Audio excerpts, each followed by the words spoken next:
Hello drama lovers, welcome back to my channel F4 Thailand boys part number 10. ఈ వీడియోలో తెలుగులో explain చేయబోతున్నాను. మిగిలిన ఎపిసోడ్స్ ఎవరైనా చూడకపోతే లింక్స్ డిస్క్రిప్షన్ లో ఇస్తాను, ఒకసారి వెళ్ళి చెక్ చేయండి. లాస్ట్ ఎపిసోడ్ లో రెన్ తిరిగి థాయిలాండ్ వచ్చేస్తాడు కదా ప్రాన్స్ నుంచి.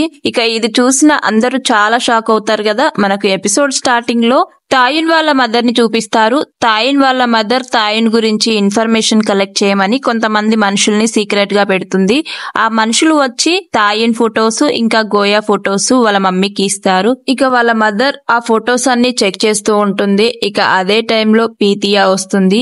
దాంతో వాళ్ళ మదర్ ఈ అమ్మాయి ఎవరో నీకు తెలుసా అని గోయా తాయున్ ఫొటోస్ చూపిస్తూ ఉంటుంది. ఆ ఫొటోస్ చూసిన తాయున్ వాళ్ళ అక్క నాకెవరో తెలియదు, స్కూల్లో అందరూ ఏడిపిస్తుంటే తాయున్ ఆమెకి హెల్ప్ చేస్తున్నాడేమో అని అంటూ ఉంటుంది. ఇక దానికి వాళ్ళ మదర్ మరొక పేజీ ఓపెన్ చేసి చూడు అని అంటుంది. దాంతో పీటియా మరొక పేజీ చూస్తూ ఉంటుంది. దాంట్లో గోయా పీటియా ఇద్దరు కలిసి ఉన్న ఫొటోస్ ఉంటాయి. ఇక ఇది చూసిన పీటియా చాలా షాక్ అవుతుంది. దాంతో తాయున్ వాళ్ళ మదర్ నువ్వు ఇప్పుడే థాయిలాండ్ వెళ్లి అక్కడ ఏం జరుగుతుందో మొత్తం తెలుసుకొని నాకు చెప్పాలి అని అంటూ ఉంటుంది. దానికి ఓకే అని వాళ్ళ మదర్ తో చెప్తూ ఉంటుంది. కట్ చేస్తే గోయా తన స్కూల్ నుంచి పార్ట్ టైం జాబ్ దగ్గరికి వచ్చి చాలా దిగులుగా కనిపిస్తూ ఉంటుంది. గోయాని తన ఫ్రెండ్ ఎందుకంత దిగులుగా కనిపిస్తున్నావని అడుగుతూ ఉంటుంది. దాంతో ఈ రోజు ప్రాన్స్ నుంచి రెన్ వచ్చాడు, తన బిహేవియర్ చాలా విచిత్రంగా ఉంది అని చెప్తూ ఉంటుంది. దాంతో గోయా ఫ్రెండ్ తనంత విచిత్రంగా బిహేవ్ చేస్తూ ఉంటే నువ్వెందుకు ఇంత డల్ గా ఉన్నావని అడుగుతూ ఉంటుంది. దానికి గోయా ఇక జరిగింది చెప్తూ ఉంటుంది. రెన్ను ప్రాన్స్ నుంచి రాగానే గోయా దగ్గరికి వచ్చి నన్ను చాలా మిస్ అయ్యావా, నేను రావడానికి చాలా ఆలస్యమైందా అని అంటూ ఉంటాడు. ఇక పక్కనే ఉన్న తాయున్ కొంచెం జలస్ గా ఫీల్ అయ్యి గోయా భుజం మీద చేయి వేస్తూ హే రెన్, నీకు తెలియదనుకుంటా మేమిద్దరం ఇప్పుడు డేటింగ్ చేసుకుంటున్నాము అని అంటూ ఉంటాడు. దానికి రెన్ అవునా, మీరిద్దరు డేటింగ్ చేసుకుంటున్నారా, నాకు చాలా హ్యాపీగా ఉంది అని అంటూ గోయా సైడ్ అలానే చూస్తూ ఉంటాడు. ఇక దీంతో కెవిన్ ఎంజే వీళ్ళందరూ కలిసి నువ్వు వచ్చినందుకు మాకు చాలా హ్యాపీగా ఉంది, పద పార్టీ చేసుకుందామని రెన్ తీసుకువెళ్తూ ఉంటారు. రెన్ మాత్రం గోయా సైడ్ అలానే చూస్తూ నువ్వు కూడా వస్తావా మాతో పాటు పార్టీకి అని అంటూ ఉంటాడు. దానికి వెంటనే తాయున్ గర్ల్స్ నాట్ అలౌడ్, ఇది మనం మాత్రమే చేసుకునే పార్టీ పద అని తీసుకుని వెళ్తూ ఉంటాడు. ఇక పార్ట్ టైం కి వచ్చేసిన గోయా ఇదంతా వాళ్ళ ఫ్రెండ్స్ కు చెప్పి బాధపడుతూ ఉంటుంది. దాంతో బొకే షాప్ ఓనర్ నువ్వు రెన్ తో మాట్లాడడానికి ట్రై చెయ్యి, జరిగిందేంటో తను ప్రాన్స్ నుంచి రావడానికి కారణం ఏంటో తెలుసుకో అని అంటూ ఉంటాడు. అదే టైంలో ఇన్స్టాలో రెన్ ఏదో స్టోరీ పెట్టాడని గోయా చెక్ చేస్తూ ఉంటుంది. అయితే ఆ స్టోరీలో రెన్ వేరే అమ్మాయిని హక్ చేసుకుని కిస్ చేసుకోవడం ఉంటుంది. వెంటనే తన ఫ్రెండ్ కి ఆ వీడియోని చూపిస్తూ ఉంటుంది. వెంటనే గోయా ఫ్రెండ్ స్క్రీన్ షాట్ తీయు అని ఇద్దరు కలిసి స్క్రీన్ షాట్ తీయడానికి ట్రై చేస్తూ ఉంటారు. కానీ గోయా ఫోన్ రిపేర్ ఉండటంతో ఫోన్ స్టక్ అయిపోయి స్విచ్ ఆఫ్ అయిపోతుంది. ఇక వీళ్ళిద్దరూ ఎంత ట్రై చేసినా ఆ ఫోన్ మాత్రం అస్సలు ఆన్ కాదు. కట్ చేస్తే నెక్స్ట్ డే గోయా స్కూల్ కు వచ్చేస్తుంది. స్కూల్లో టీచర్స్ అందరూ స్టూడెంట్స్ కి స్పీచ్ ఇస్తూ ఉంటారు. గోయా మాత్రం రెన్ గురించి ఆలోచిస్తూ ఫోన్ ఎప్పుడు ఆన్ అవుతుందా అని ట్రై చేస్తూ ఉంటుంది. ఇక అదే టైంలో తాయున్ ఆ టీచర్స్ ని పక్కకు నెట్టేసి గోయా నువ్వు వెంటనే స్టేజ్ వెనక్కొచ్చి నాతో మాట్లాడాలి అని మైక్ లో అంటూ ఉంటారు. ఇక ఇది విన్న స్టూడెంట్స్ అందరూ చాలా షాక్ అయ్యి గోయా సైడే చూస్తూ ఉంటారు. ఇక చేసేదేమీ లేక గోయా తాయున్ తో మాట్లాడడానికి బయటికి వచ్చేస్తుంది. తాయున్ తన ఫోన్ చూపిస్తూ నీకు 83 టైమ్స్ కాల్ చేశాను, నువ్వు నా కాల్ అస్సలు ఆన్సర్ చేయలేదు ఎందుకని అడుగుతూ ఉంటాడు. దానికి గోయా నా ఫోన్ ఖరాబ్ అయిపోయింది చూడు అని చూపిస్తూ ఉంటుంది. వెంటనే తాయున్ తన ఫోన్ ని గోయాకి ఇస్తూ నువ్వు ఈ ఫోన్ యూజ్ చేసుకో, నేను వేరే తీసుకుంటాను అని ఇస్తూ ఉంటాడు. దానికి గోయా నాకు అస్సలు వద్దు అని అంటూ ఉంటుంది. దానికి తాయున్ సరే నీకు వద్దైతే నాకు వద్దు, ఈ ఫోన్ ని ఇక్కడ పెట్టేస్తున్నాను, ఎవరైనా వచ్చి ఈ ఫోన్ ని తీసుకోండి అని అరుస్తూ ఉంటాడు. సరే నేను తీసుకుంటాను, అరవమాకు, ఇప్పుడు హ్యాపీనా అని ఫోన్ తీసుకొని ఉంటుంది. ఇక దాంతో తాయున్ మనం రేపు డేట్ కు వెళ్దాము, నువ్వు నేను మాత్రమే వెళ్దాము, F4 మెంబర్స్ డేట్ చేస్తే ఎలా ఉంటుంది రేపు నేను నీకు చూపిస్తాను అని తాయున్ అంటూ ఉంటాడు. దానికి గోయా నేను అస్సలు రాను అని అంటూ ఉంటుంది. దానికి తాయున్ గోయా మాటలు అస్సలు పట్టించుకోకుండా ఫోన్ మాట్లాడుతున్నట్టు అక్కడి నుంచి వెళ్ళిపోతూ రేపు మనం డేటింగ్ కి వెళ్దాము, తప్పకుండా రావాలి అని అంటూ అక్కడి నుంచి వెళ్ళిపోతాడు.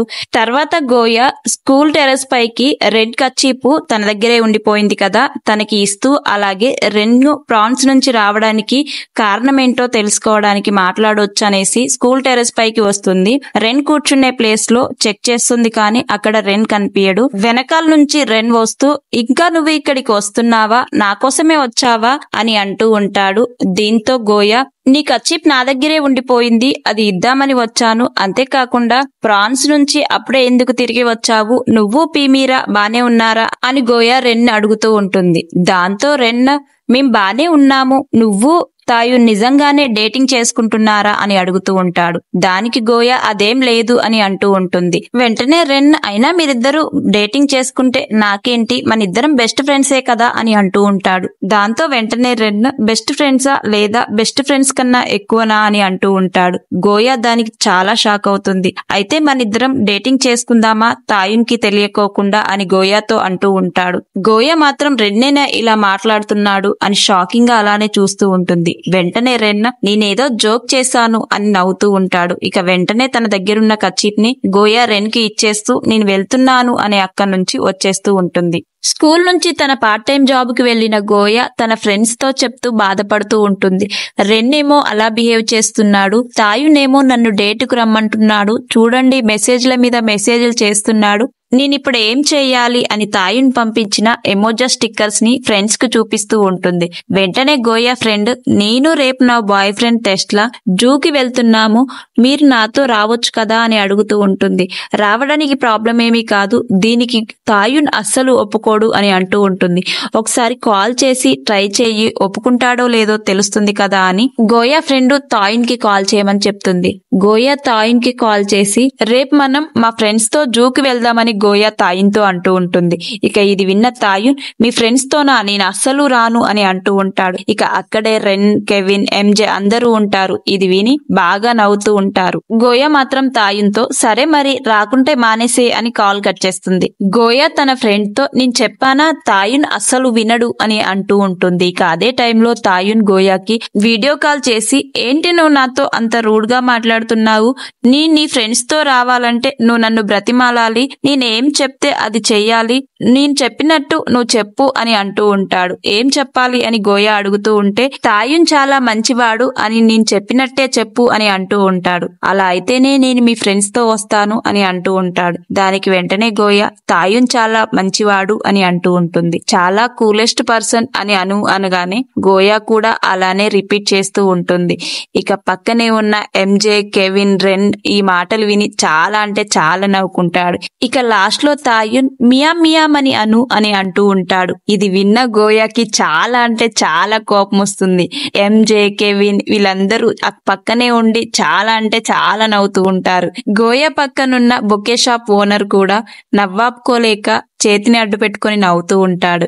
ఇక గోయా పక్కనే ఉన్న తన ఫ్రెండ్ నువ్వు చేయగలవు గోయా, ఇది చేయు, డూ ఇట్ అని ఎంకరేజ్ చేస్తూ ఉంటుంది. తాయున్ చెప్పినట్టుగానే గోయా మియామ్ మియామ్ అని అంటూ ఉంటుంది. ఇక అందరూ చాలా అంటే చాలా నవ్వేస్తారు. వెనకాల నుంచి రెన్ తాయున్ తో అంటూ ఉంటాడు నేను జూకి వెళ్లి చాలా కాలమైంది, నువ్వు వెళ్ళకపోతే చెప్పు నేను వెళ్తాను అని అంటూ ఉంటాడు. దానికి తాయున్ ఏం అవసరం లేదు నేను వెళ్తాను అని అంటూ గోయాతో చూసావా నేను ఎంత మంచివాన్నో, నీతో జూకు రావడానికి నేను ఒప్పుకున్నాను, నా మంచితనం నువ్వు ఇప్పటికైనా గుర్తించు అని అంటూ ఫోన్ కట్ చేస్తాడు. ఇక గోయా మాత్రం ఇక నేను ఇది భరించలేను అని గట్టిగా అరుస్తూ ఉంటుంది. ఇక గోయా పక్కనే ఉన్న గోయా ఫ్రెండ్స్ మియామ్ మియామ్ అంటూ గోయాని ఏడిపిస్తూ ఉంటారు. ఇక అదే టైంలో తాయున్ వాళ్ళ అక్క బొకే షాప్ కి వస్తుంది. గోయాని అక్కడి నుంచి తనతో పాటు కారులో గోయాని బయటికి తీసుకుని వెళ్తుంది. ఇక వీళ్ళిద్దరూ కారులో కూర్చొని చాలా మాట్లాడుకుంటూ ఉంటారు. అయితే నువ్వు ఇప్పుడు తాయున్తో డేట్ కి వెళ్తున్నావా, అది చాలా బాగుంటుంది, నువ్వు ఎంజాయ్ చేస్తావు అని అంటూ ఉంటుంది. నువ్వెందుకంత భయంగా ఉన్నావని గోయాని అడుగుతూ ఉంటుంది. వెంటనే గోయా నాకు రెన్ విషయంలో కొంచెం ఇబ్బందిగా ఉంది, తను అప్పటికి ఇప్పటికీ చాలా చేంజ్ అయ్యాడు, ఫ్రాన్స్ కి వెళ్ళొచ్చాక చాలా డిఫరెంట్ గా కనిపిస్తున్నాడు అని అంటూ ఉంటుంది.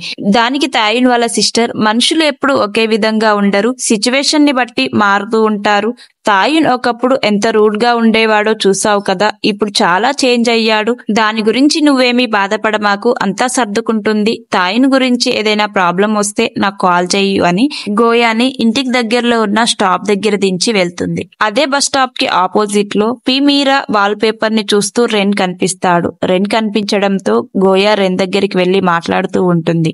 గోయా రెన్తో ఇప్పుడు చెప్పు ప్రాన్స్ లో ఏమైంది, నిజంగా మీరిద్దరు బానే ఉన్నారా అని అడుగుతూ ఉంటుంది. మేమిద్దరము బానే ఉన్నాము అని పీమీరా గురించి రెన్ చెప్తూ ఉంటాడు. పీమీరా గురించి చెప్తూ నార్మల్ గా నవ్వుతూ మాట్లాడుతూ ఉంటాడు. ఇక అదే టైంలో గోయా కాల్ షూస్ కున్న బెల్ట్ ఊడిపోవడంతో కింద కూర్చొని షూస్ బెల్ట్ పెడుతూ నువ్వు అప్పటికి ఇప్పటికి ఒకేలాగా ఉన్నావా అని ఇండైరెక్ట్ గా అడుగుతూ ఉంటాడు. అంటే ఫ్రాన్స్ వెళ్ళక ముందు గోయా రెన్ని లవ్ చేసింది కదా, దాని గురించి ఇండైరెక్ట్ గా అడుగుతూ ఉంటాడు. ఇంకా గోయా రెన్ని లవ్ చేస్తుందేమో అని. ఇది విన్న గోయా కొంచెం కంగారు పడుతూ అప్పుడే బస్ రావడంతో కంగారుగా బస్ వైపు పరిగెడుతూ ఉంటుంది. అదే టైంలో తన బ్యాగ్ లో నుంచి ఫోన్ కింద పడిపోతూ ఉంటుంది. ఫోన్ ని కూడా పట్టించుకోకుండా తొందరగా బస్ ఎక్కి అక్కడి నుంచి వెళ్ళిపోతుంది. కింద పడిపోయిన ఫోన్ ని తీసుకుని రెన్ అక్కడి నుంచి ఇంటికి వెళ్ళిపోతాడు. ఇంటికి వెళ్లి గోయా బెడ్ పైనే అలానే పడుకొని ఉంటుంది. అదే టైంలో తాయున్ మాటలు వినిపిస్తూ ఉంటాయి. గోయా వాళ్ళ తమ్ముడికి తాయున్ వీడియో కాల్ చేస్తాడు. ఆ కాల్ ని తీసుకువచ్చి గోయా ముందు వాళ్ళ తమ్ముడు పెడతాడు. నేను నీకు ఎన్నిసార్లు కాల్ చేయాలి, నువ్వు అసలు కాల్ ఆన్సర్ చేయలేదు, నీ ఫోన్ ఏమైందని అడుగుతూ ఉంటాడు. అప్పుడే గోయా గుర్తుకు వస్తుంది తన ఫోన్ వస్తూ ఉంటే కింద ఎక్కడో పడిపోయిందని. నా ఫోన్ బొకే షాప్ లోనే ఉండొచ్చు, నేను అక్కడి నుంచి ఎక్కడికి వెళ్ళలేదు, అక్కడే ఉంటుందని తాయునికి అబద్ధం చెప్తుంది. రేపు జూకి ఎన్ని గంటలకు రావాలి, ఎక్కడ కలుద్దామని అడుగుతూ ఉంటాడు. 1 o'clock జూ బయట వెయిట్ చేయి అని గోయా చెప్పడంతో తాయున్ తన కాల్ ని కట్ చేస్తాడు. గోయా వాళ్ళ తమ్ముడు చేతిలో కొత్త ఫోన్ ఉండడంతో ఈ ఫోన్ ఎక్కడిదిరా నీకు అని అడుగుతూ ఉంటాడు. ఇక నాకు ఇది తాయునే ఇప్పించాడు, అంతేకాకుండా మమ్మీ డాడీకి కొత్త ఫోన్లు కూడా ఇప్పించాడని చెప్తూ ఉండడంతో తాయునేంటి ఇలా చేస్తున్నాడు అనుకుంటూ పడుకుంటూ ఉంటుంది. ఇక అదే రోజు నైట్ రెన్ను తాయున్ వాళ్ళ ఇంట్లో కూర్చొని పెయింటింగ్ వేస్తూ ఉంటాడు. రెన్ దగ్గరికి తాయున్ వచ్చి నేను రేపు డేట్ కి వెళ్తున్నాను కదా, ఏ అవుట్ ఫిట్ వేసుకుపోతే బాగుంటుందో సెలెక్ట్ చేసి చెప్పు, నేను డ్రెస్ సెలెక్ట్ చేసుకుంటాను, నువ్వు ఒకసారి చూడు అని రెన్ కి చాలా డ్రెస్సెస్ చూపిస్తూ ఉంటాడు. రెన్ మాత్రం నవ్వుతూ ఏంటి నువ్వు ఇంత సీరియస్ గా ఉన్నావని అంటూ ఉంటాడు. దాంతో తాయున్ రెన్ దగ్గరికి వచ్చి నవ్వుతావేంటి అని రెన్ ని ఫన్నీగా కొడుతూ నేను నిన్నొకటి అడగనా, నువ్వు ఫ్రాన్స్ నుంచి ఎందుకు వచ్చావు, నువ్వు పీమీరా బానే ఉన్నారా అని అడుగుతూ ఉంటాడు. రెన్ సోఫాలో నుంచి లేస్తూ మేమిద్దరం బానే ఉన్నాము, నేను నీకు ఒక మంచి అవుట్ ఫిట్ సెలెక్ట్ చేస్తాను అని అక్కడి నుంచి వెళ్లి డ్రెస్ ని సెలెక్ట్ చేస్తూ ఉంటాడు. తాయున్ సోఫాలో కూర్చొని పక్కనున్న పిల్లోని తీసుకుని తన మీద పెట్టుకుంటాడు. పిల్లో కిందున్న ఫోన్ ని చూసి తాయున్ ఈ ఫోను అని అంటూ ఉంటాడు. నిన్న నైట్ గోయా నాతో మాట్లాడుతున్నప్పుడు ఈ ఫోన్ నా దగ్గరే వదిలేసి వెళ్ళిపోయింది, అంటే కింద పడేసుకొని వెళ్ళిపోయింది, దాన్ని నేను తీసుకుని నీకిద్దామని అనుకున్నాను, గోయాకి ఇచ్చేసే ఆ ఫోన్ అని చెప్తూ ఉంటాడు. దాంతో తాయున్ చాలా షాక్ అయిపోతాడు. ఎందుకు అంటే గోయా నిన్న నేను ఎవరిని కలవలేదు, బొకే షాప్ లోనే నా ఫోన్ పడిపోయి ఉంటుంది అని అబద్ధం చెప్పింది కదా, అది గుర్తుకు తెచ్చుకొని ఫోన్ సైడ్ అలానే చూస్తూ ఉంటాడు. తర్వాత ఏం జరిగి ఉంటుందనేది మరొక ఎపిసోడ్ లో తెలుసుకుందాము. ఈ వీడియో మీకు నచ్చిందని అనుకుంటున్నాను. వీడియో నచ్చితే లైక్ చేయండి, షేర్ చేయండి, సబ్స్క్రైబ్ చేయడం మాత్రం మర్చిపోకండి. Thank you for watching.